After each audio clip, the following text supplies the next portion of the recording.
Luc, chapitre 3. La 15e année du règne de l'empereur Tibère, Ponce Pilate était gouverneur de la Judée, Hérode tétrarque de la Galilée, son frère Philippe tétrarque du territoire de l'Ithurée et de la Traconite, Lysanias tétrarque de l'Abilène, et Anne et Caïphe étaient grands prêtres. C'est alors que la parole de Dieu fut adressée à Jean, fils de Zacharie, dans le désert, et Jean parcourut toute la région du Jourdain. Il prêchait le baptême de repentance pour le pardon des péchés, conformément à ce qui est écrit dans le livre des paroles du prophète Ésaïe. C'est la voix de celui qui crie dans le désert. Préparez le chemin du Seigneur, rendez ses sentiers droits. Toute vallée sera comblée, toute montagne et toute colline seront abaissées. Ce qui est tortueux sera redressé et les chemins rocailleux seront aplanis. Et tout homme verra le salut de Dieu. Il disait donc aux foules qui venaient se faire baptiser par lui, « Race de vipères, qui vous a appris à fuir la colère à venir? Produisez donc des fruits qui confirment votre changement d'attitude et ne vous mettez pas à dire en vous-même, « Nous avons Abraham pour ancêtre. » En effet, je vous déclare que de ces pierres Dieu peut faire naître des descendants à Abraham. Déjà la hache est mise à la racine des arbres. Tout arbre qui ne produit pas de bons fruits sera donc coupé et jeté au feu. La foule interrogeait. « Que devons-nous donc faire ?» Il leur répondit. « Que celui qui a 2 chemises partage avec celui qui n'en a pas, et que celui qui a de quoi manger fasse de même. » Des collecteurs d'impôts vinrent aussi pour se faire baptiser. Ils lui dirent. « Maître, que devons-nous faire ?» Il leur répondit. « N'exigez rien de plus que ce qui vous a été ordonné. » Des soldats aussi lui demandèrent. « Et nous, que devons-nous faire ?» Il leur répondit, « Ne commettez ni extorsion, ni tort envers personne et contentez-vous de votre solde. » Le peuple était dans l'attente et tous se demandaient en eux-mêmes si Jean n'était pas le Messie. Alors il leur dit, « Moi, je vous baptise d'eau. Mais il vient, celui qui est plus puissant que moi, et je ne suis pas digne de détacher la courroie de ses sandales. Lui, il vous baptisera du Saint-Esprit et de feu. Il a sa pelle à la main. Il nettoiera son aire de battage et il amassera le blé dans son grenier, mais il brûlera la paille dans un feu qui ne s'éteint pas. » C'est ainsi, avec encore beaucoup d'autres encouragements, que Jean annonçait la bonne nouvelle au peuple. Cependant, Hérode le tétrarque, à qui Jean faisait des reproches au sujet d'Hérodiade, la femme de son frère Philippe, et de toutes les mauvaises actions qu'il avait commises, ajouta encore à toutes les autres celle d'enfermer Jean en prison. Comme tout le peuple était baptisé, Jésus aussi fut baptisé. Pendant qu'il priait, le ciel s'ouvrit et le Saint-Esprit descendit sur lui sous une forme corporelle, comme une colombe. Et une voix fit entendre du ciel ces paroles. « Tu es mon Fils bien-aimé, tu as toute mon approbation. » Jésus avait environ 30 ans lorsqu'il commença son ministère.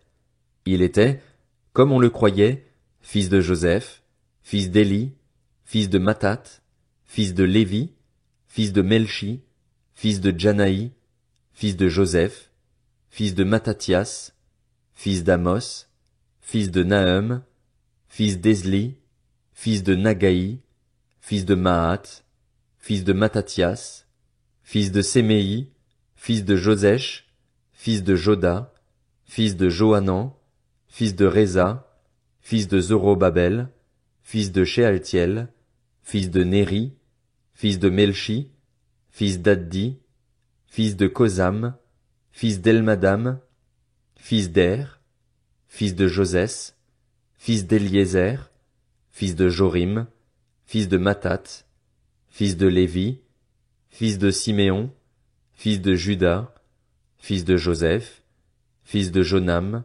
fils d'Eliakim, fils de Méléa, fils de Ména, fils de Matata, fils de Nathan, fils de David, fils d'Isaïe, fils d'Obed, fils de Boz, fils de Salmon, fils de Nachshon, fils d'Aminadab, fils d'Admin, fils d'Arni, fils d'Etzrom, fils de Péretz, fils de Juda, fils de Jacob, fils d'Isaac, fils d'Abraham, fils de Tara, fils de Nacor, fils de Sérur, fils de Ragao, fils de Phalec, fils d'Héber, fils de Sala, fils de Caïnam, fils d'Arpachshad, fils de Sem, fils de Noé, fils de Lamech, fils de Mathusala, fils d'Enoch, fils de Jared, fils de Malélil, fils de Caïnan, fils d'Énos, fils de Seth, fils d'Adam, fils de Dieu. Luc, chapitre 4. Jésus, rempli du Saint-Esprit, revint du Jourdain.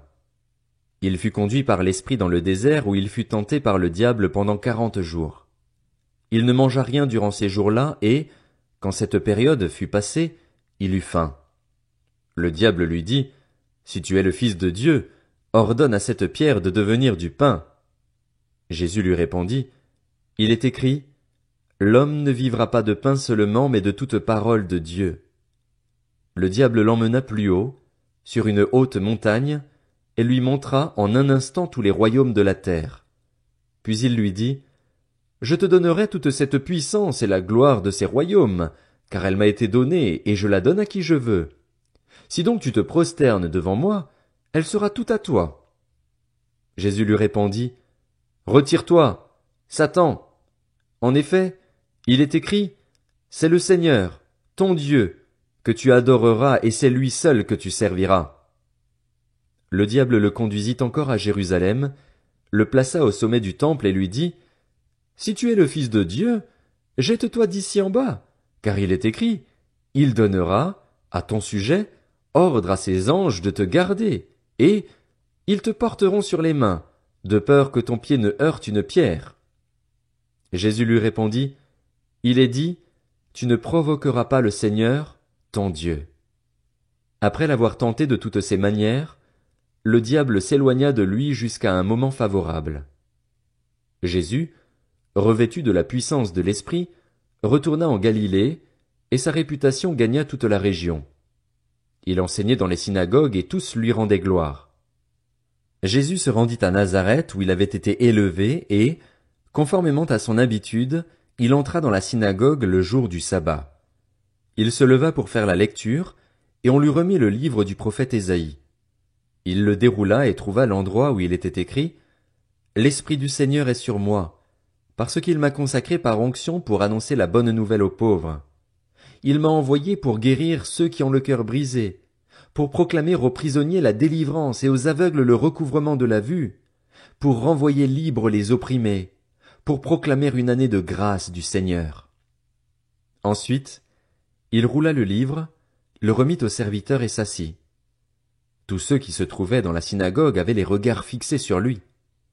Alors il commença à leur dire, « Aujourd'hui cette parole de l'Écriture, que vous venez d'entendre, est accomplie. » Tous lui rendaient témoignage.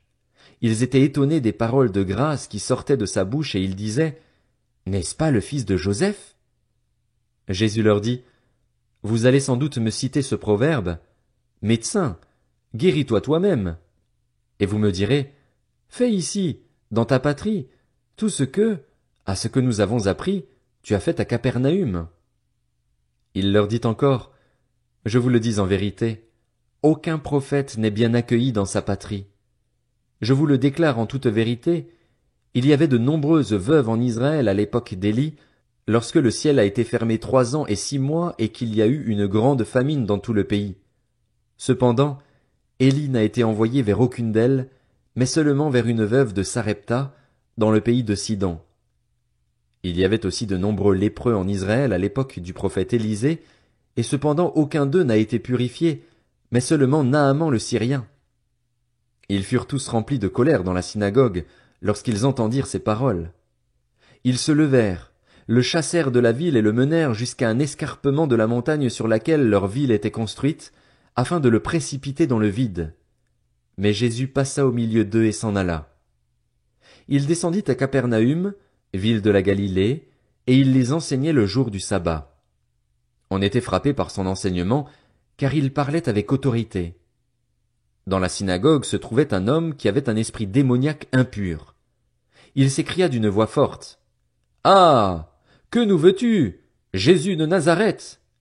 Es-tu venu pour nous perdre? Je sais qui tu es, le Saint de Dieu. Jésus le menaça en disant, Tais-toi et sors de cet homme. Le démon jeta l'homme au milieu de l'assemblée et sortit de lui sans lui faire aucun mal. Tous furent saisis de frayeur, et ils se disaient les uns aux autres, Quelle est cette parole?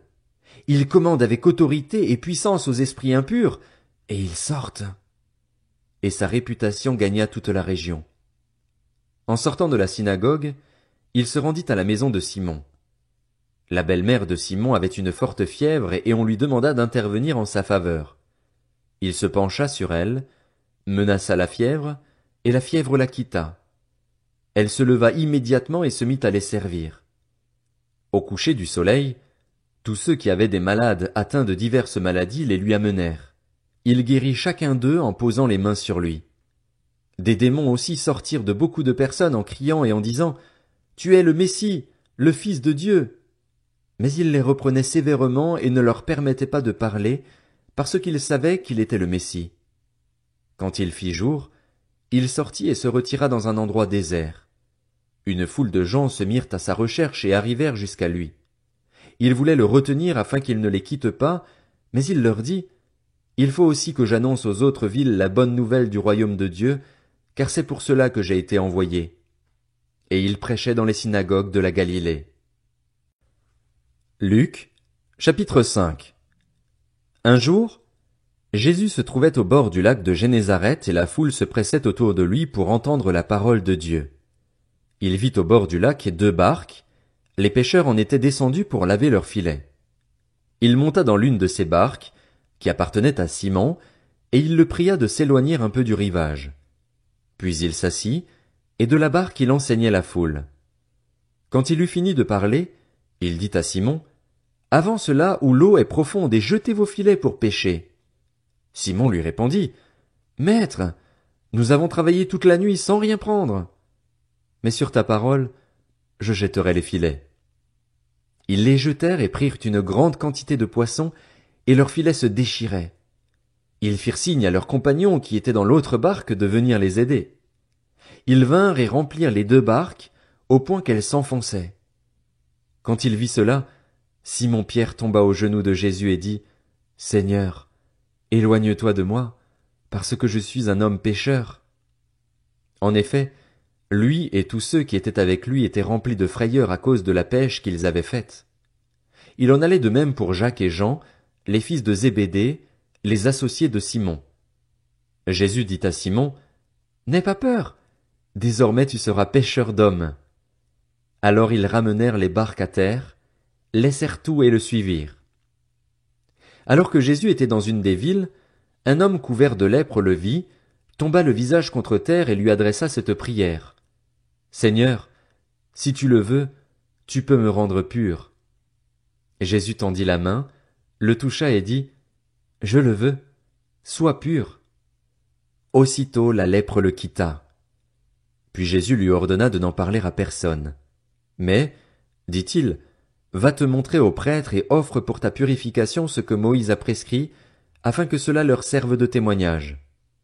On parlait de plus en plus de lui et les gens venaient en foule pour l'entendre et pour être guéris par lui de leur maladie. Mais lui, il se retirait dans les déserts et priait. Un jour, Jésus enseignait. Des pharisiens et des professeurs de la loi, venus de tous les villages de la Galilée, de la Judée et de Jérusalem, étaient assis là, et la puissance du Seigneur se manifestait par des guérisons. Et voici que des hommes qui portaient un paralysé sur une civière cherchaient à le faire entrer et à le placer devant Jésus. Comme ils n'avaient pas trouvé moyen de l'introduire à cause de la foule, ils montèrent sur le toit et, par une ouverture, ils le descendirent sur sa civière au milieu de l'assemblée, devant Jésus. Voyant leur foi, Jésus dit, « Mon ami, tes péchés te sont pardonnés. » Les spécialistes de la loi et les pharisiens se mirent à raisonner et à dire, « Qui est cet homme qui profère des blasphèmes? Qui peut pardonner les péchés, si ce n'est Dieu seul? » Jésus connaissait leurs pensées. Il prit la parole et leur dit, « Pourquoi raisonnez-vous ainsi dans vos cœurs? Qu'est-ce qui est le plus facile à dire? Tes péchés te sont pardonnés? Ou lève-toi et marche. Afin que vous sachiez que le Fils de l'homme a sur la terre le pouvoir de pardonner les péchés, je te l'ordonne, dit-il au paralysé. Lève-toi, prends ta civière et rentre chez toi. Celui-ci se leva immédiatement en leur présence, prit la civière sur laquelle il était couché et rentra chez lui en rendant gloire à Dieu. Tous étaient dans l'étonnement et célébraient la gloire de Dieu. Remplis de crainte, ils disaient, Nous avons vu aujourd'hui des choses extraordinaires. Après cela, Jésus sortit et il vit un collecteur d'impôts du nom de Lévi assis au bureau des taxes. Il lui dit, Suis-moi. Et laissant tout, il se leva et le suivit. Lévi lui offrit un grand festin dans sa maison, et beaucoup de collecteurs d'impôts et d'autres personnes étaient à table avec eux. Les pharisiens et leurs spécialistes de la loi murmurèrent et dirent à ses disciples, Pourquoi mangez-vous et buvez-vous avec les collecteurs d'impôts et les pécheurs? Jésus prit la parole et leur dit, Ce ne sont pas les gens en bonne santé qui ont besoin de médecins, mais les malades. Je ne suis pas venu appeler des justes, mais des pécheurs, à changer d'attitude. Ils lui dirent, Pourquoi les disciples de Jean, tout comme ceux des pharisiens, jeûnent-ils fréquemment et font-ils des prières, tandis que les tiens mangent et boivent? Jésus leur répondit, Pouvez-vous faire jeûner les invités à la noce pendant que le marié est avec eux? Les jours viendront où le marié leur sera enlevé, alors ils jeûneront durant ces jours-là. Il leur dit aussi une parabole. Personne ne déchire un morceau de tissu d'un habit neuf pour le mettre à un vieil habit, sinon il déchire l'habit neuf et le morceau qu'il en a pris n'est pas assorti avec le vieux. Et personne ne met du vin nouveau dans de vieilles outres, sinon le vin nouveau fait éclater les outres, il coule et les outres sont perdues. Mais il faut mettre le vin nouveau dans des outres neuves et les deux se conservent. Et aussitôt après avoir bu du vin vieux, personne ne veut du nouveau, car il dit, le vieux est meilleur.